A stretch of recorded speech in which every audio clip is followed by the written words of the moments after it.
منزلة الوالد يحبس أولاده على تعليم الصناعات النافعة وهم جارحون إلى آخره. بسم الله الرحمن الرحيم وصلى الله على النبي الكريم محمد وآله وأصحابه أجمعين. As you observed that Imam Rahmatullahi alayhi is going ahead step by steps. So he mentioned the aqaid in deen and he brought it close to our understanding through our aql. And that's why he was giving us some visible examples to make those concepts understandable. And now he proceeded towards a'mal, because after aqidah there is the case of a'mal, actions and deeds. And as you know that a'mal are of two types. One is in connection to Allah subhanahu wa ta'ala, and number two in relation to your fellow humans. So in relation to Allah subhanahu wa ta'ala, those a'mal are called ibadat. And ibadat are how many in number? Five. Number one, say salah. Number two, Saum. Number three, zakah. Number four, hajj. Number five, jihad. Yes. So keep in mind that ibadat are five in number. And sometimes mistakenly we say four in number. There are arkan of Islam, which is five. That start from kalima, la ilaha illallah, then salat, then saum, then zakat, then hajj. But ibadat is a separate portion. That is five in number. The salat, the saum, the zakat, the hajj, and the jihad. So jihad is ibadah. So anyhow, Imam Rahmatullahi alayhi, after that he proceeded towards a'mal. And in a'mal, the first ever important thing is in ibadat. And in ibadat, the utmost important is the prayer, which is farz on every ummati of Rasulullah sallallahu alayhi wasallam. Maybe he is rich or he is poor. Zakat is also farz, but on one who is rich. Hajj is farz, but on one who is rich. Jihad is farz in its time, but on one who can do it. But as far as prayer is concerned, that is farz on every male and female, rich or poor. So that is the utmost important ibadah. And that's why Rasulullah sallallahu alayhi wasallam, he called it the central beam of the canopy of Islam, or central pillar of the canopy of Islam, which is called imad. Which is called what? Imad. And imadul zahr is the backbone of animal and human as well. That's called what? Imadul zahr, backbone. Imadul zahr means backbone. Because the body of animal and human, they depend and rely upon what? On backbone. So it means that the canopy of Islam that rely and depend upon prayer. Rasulullah sallallahu alayhi wasallam said, "As-salatu imaduddin." Prayer is the central pillar or central beam of the canopy of Islam. فَمَنْ أَقَامَهَا فَقَدْ أَقَامَ الدِّينَ. Whosoever established it, so he established the deen. وَمَنْ تَرَكَهَا فَقَدْ هَدَمَ الدِّينَ. And whosoever left it, so he destroyed the deen. And also, Rasulullah sallallahu alayhi wasallam said, إِنَّ أَوَّلَ مَا يُحَاسَبُ بِهِ الْمَرْءُ يَوْمَ الْقِيَامَةِ الصَّلَاةِ. That the first thing, everyone will be put to accountability, that is the prayer. So now this awal, or إِنَّ أَوَّلَ مَا يُحَاسِبُ, that is not only in calculation, or in what? In counting. In what? In counting. Not. That is actually in numbering. that is the number one. And number one in a sense that you or your amal would be accredited based on your prayer. So if you will lose your credit in case of prayers, so it means that now you are creditless. Doesn't matter how much you fasted, how much you spent, how much you have done charity. So actually, the credit that is based on prayer for every Muslim on the day of judgment. So inna awwala ma yuhasabu bihil mar'u yawm al-qiyamati as-salah. And also Rasulullah sallallahu alayhi wa sallam said, likulli shay'in alamun wa alamul imani as-salah. Everything has a symbol to be known with, and the symbol of iman is the prayer. So now, in the previous chapter regarding taharat, Imam Rahmatullahi alayh, he is mentioned three types of people. So now, as taharat is a condition or prerequisite for prayer, so same is the case here. Because taharat itself, that is not a ibadat. Taharat and purification itself, that is not a ibadat. If that is done for ibadat, then it is considered ibadat. If somebody, he made the same wuzu and the same practice as we are doing for our prayer, but he did it only to take off his dirt or for his tabreed to cool down. For his tabreed to cool down. So for that there is no reward for him. But the same practice, washing hands, the mouth and nose, the face and the arms, and then the feet and so on, he did it for prayer. So for that he would be rewarded because he made it for ibadat. Got it? So that is actually the muqaddimah of his ibadat. That's what? The muqaddimah of his ibadat. Or wasila of his ibadat.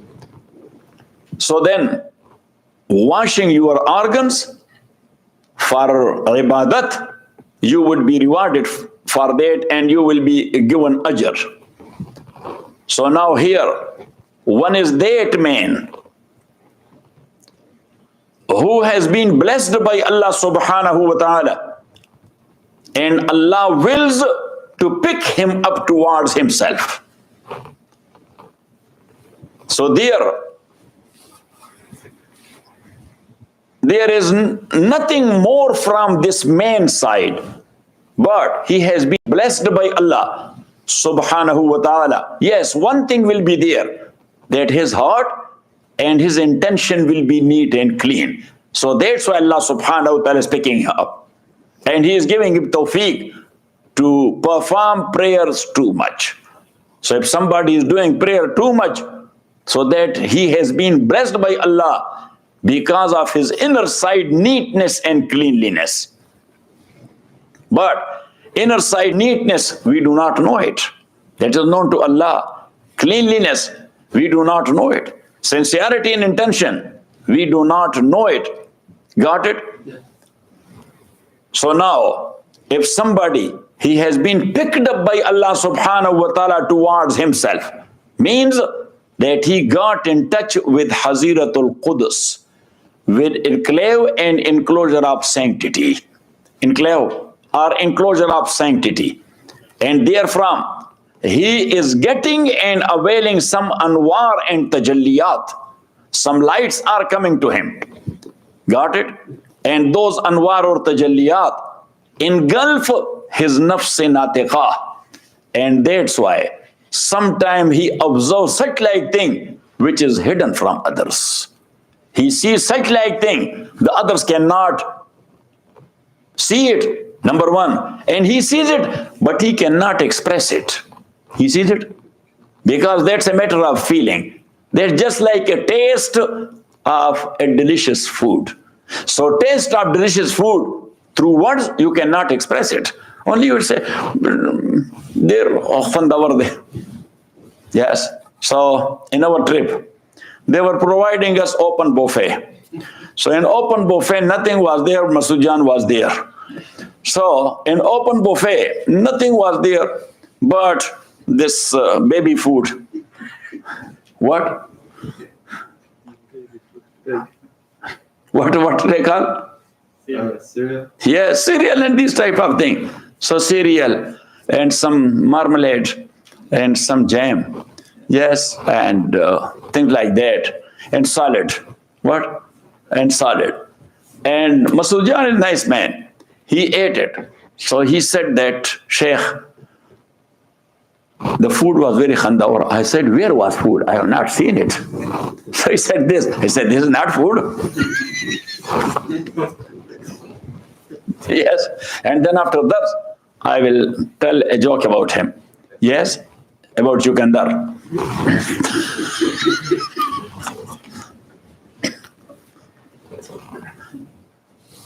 So anyhow,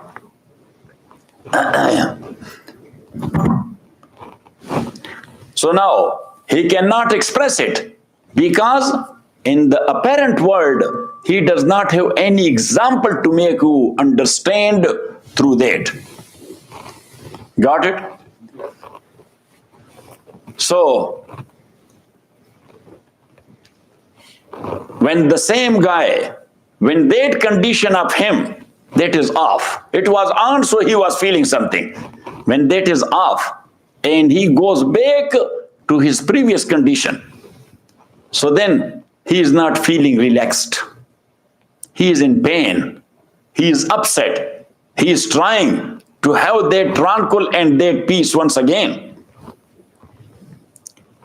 So then he is looking for a condition close to that condition of peace and tranquil.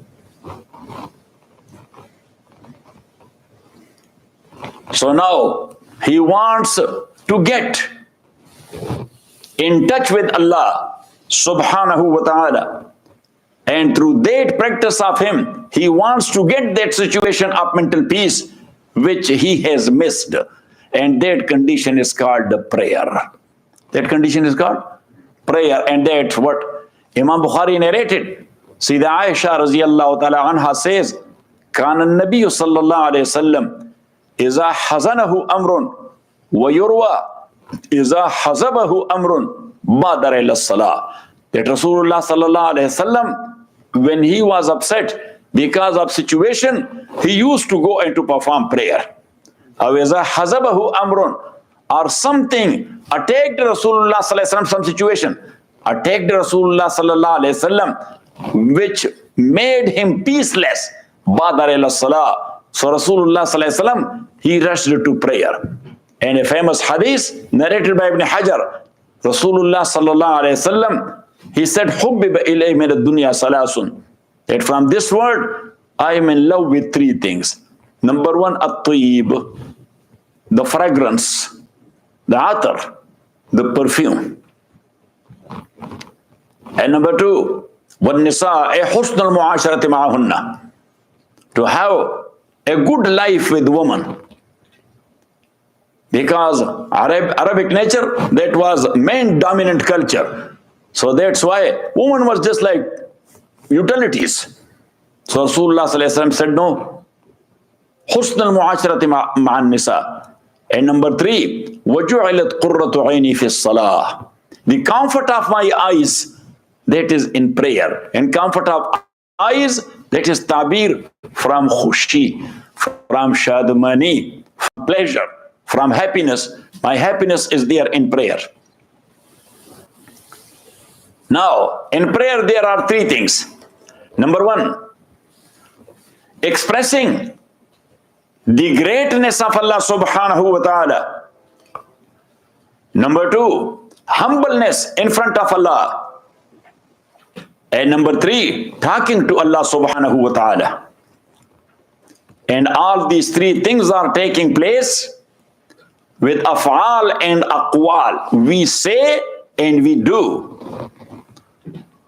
And these af'al and aqwal are for the set purpose. Now these af'al and aqwal of yours in prayer, the most that will be in accordance with Sharia. So to the same level, you will be getting in touch with Allah subhanahu wa ta'ala. And through that, you will be having the same peace and tranquil you were looking for. And that's what Rasulullah said in Hadith Jibreel when he asked him, فَأَخْبِرْنِي عَنِ الْإِحْسَانِ, that Ya Rasulullah, what is ihsan? Mean ihsan in ibadat. So Rasulullah sallallahu alayhi wasallam said, أَن تَعْبُدَ اللَّهَ كَأَنَّكَ تَرَاهُ فَإِن لَمْ تَكُنْ تَرَاهُ فَإِنَّهُ يَرَاكَ. To worship Allah like as you are looking at Him. And if you are not that much focused that you see Allah, so at least your focus should be like this, that He is watching me. I am praying and He is watching me. I am doing this ibadah and He is watching me.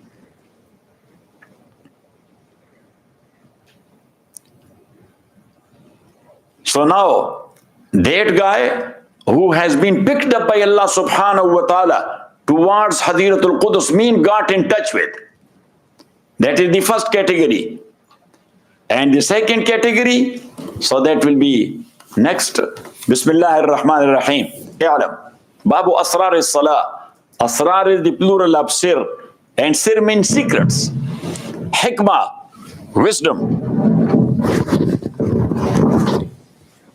I'lam, know. أن الإنسان قد يختطف إلى الحظيرة المقدسة. That sometime the human, he has been picked up to enclave of sanctity. فَيَلْتَسِقُ بِجَنَابِ اللَّهِ عَزَّ وَجَلَّ. So he gets in touch with Allah subhanahu wa ta'ala. أَتَمَّ لُسُوقٍ, very perfectly. وَيَنْزِلُ عَلَيْهِ مِنْ هُنَالِكَ التَّجَلِّيَاتُ الْمُقَدَّسَةِ. And some lights, holy lights are coming upon him therefrom. فَتَغْلِبُ عَلَى النَّفْسِ, that engulf his nafs natiqa. وَيُشَاهِدُ هُنَالِكَ, and that man he observes in such like condition, مَا لَا يَقْدِرُ اللِّسَانُ عَلَى وَصْفِهِ, such a thing that the tongue cannot express it. ثُمَّ يُرَدُّ إِلَى حَيْثُ كَانَ. Now when that situation and condition is gone, so he goes back to his normal condition. فَلَا يَقِرُّ بِهِ الْقَرَارِ. So he does not have qarar. He is upset. He is disturbed. فَيُعَالِجُ نَفْسَهُ بِحَالَةٍ. So he is treating himself with such like condition. هِيَ أَقْرَبُ الْحَالَاتِ السِّفْلِيَّةِ, which is the much more close حالات السفلي من استغراق النفس في معرفة بارئها. This is the bayan. من استغراق النفس, to get himself diving there. To get himself diving there. في معرفة بارئها, to know and recognize his khaliq. Bari mean khaliq. To know his khaliq. وَيَتَّخِذُهَا شَرِكًا لِإِقْتِنَاسِ مَا فَاتَهُ مِنْهَا. And that condition of him, he is making it a trap. He's making it a trap or a net or what? Or a web. لِإِقْتِنَاسِ مَا فَاتَهُ, to hunt with what he has lost. Mean that condition and situation. وَتِلْكَ الْحَالَةِ, and that condition through which he is trying to get in touch with Allah. So that is three. Number one, at-ta'zim, greatness. Number two, al-khuzu', humbleness. Number three, al-munajat, talking or getting connected. Fi zim'alin wa aqwalin buniyat li zalika, mean in shape of something and doing something which has been built up for the said purpose by Sharia. So that is the first category of people. The second one, وَيَتْلُوهُ. After that, رَجُلٌ, there is another one. سَمِعَ الْمُخْبِرَ الصَّادِقَ, who heard Mukhbir Sadiq sallallahu alayhi wa sallam. Who is Mukhbir Sadiq? Rasulullah sallallahu alayhi wa sallam. يَدْعُو إِلَى هَذِهِ الْحَالَةِ, that he is calling him and inviting him to that condition. وَيُرَغِّبُ فِيهَا, and he is giving him targheeb. He is inspiring him. فَصَدَّقَهُ بِشَارَةِ قَلْبِهِ, and he got it from the bottom of his heart. He believed in his wording. فَفَعَلَ, so he did what Mukhbir Sadiq told him. وَوَجَدَ مَا وَعَدَ بِهِ حَقًّا, and whatever Prophet ﷺ promised him, he found it. وَارْتَقَى إِلَى مَا يَرْجُوهُ, and he went up to what he was expecting. ثُمَّ يَتْلُوهُ رَجُلٌ, then the third category is that one. أَلْجَأَهُ الْأَنْبِيَاءُ إِلَى الصَّلَوَاتِ, where the Anbiya force them. The Anbiya alayhi salam forced them ila salawat to perform prayer. وَهُوَ لَا يَعْلَمُ. While this guy does not know that, why the Nabi is forcing me to pray? So Imam Rahmatullah alayhi said this third category is بِمَنْزِلَةِ الْوَالِدِ يَحْبِسُ أَوْلَادَهُ عَلَى تَعْلِيمِ الصَّنَاعَاتِ النَّافِعَةِ. That is like a father who is forcing his kids, to learn certain skills which is a benefit for them. The kids, they do not know. You are taking your kids to school early in the morning. Sometimes they are crying, but still you are taking them because they do not know that in long run in our life that is beneficial for us. Later on they will find it. Same is the case of Nabi. Why is he forcing a person or persons to perform the prayer, while this person or person they do not know why they are forcing, وَهُمْ كَارِهُونَ, while they don't like it. وَصَلَّى اللَّهُ تَعَالَى عَلَى خَيْرِ خَلْقِهِ مُحَمَّدٍ وَآلِهِ وَأَصْحَابِهِ أَجْمَعِينَ بِرَحْمَتِكَ يَا أَرْحَمَ الرَّاحِمِينَ.